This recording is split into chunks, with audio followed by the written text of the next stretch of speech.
An aortic dissection happens when the layers of the aorta tear and split, and blood gets into those layers, causing the aorta to dissect.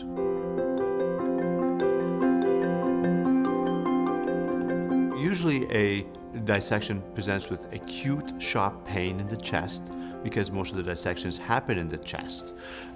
And depending on what type of dissection is, you either need emergent surgery or emergent blood pressure control. Either way, you need to be admitted to the hospital, either have an big open operation or closely monitored for the progression of the dissection.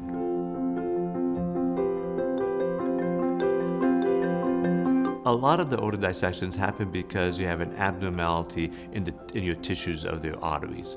And there's really not that much we can do of it. A lot of it is genetic. Some aortic dissections happen because you don't take care of yourself and you develop atherosclerotic disease. Smoking would be number one, high blood pressure would be another one, high cholesterol would be another one. Taking care of those would probably decrease your chance of having aortic dissection, but not completely eliminate it.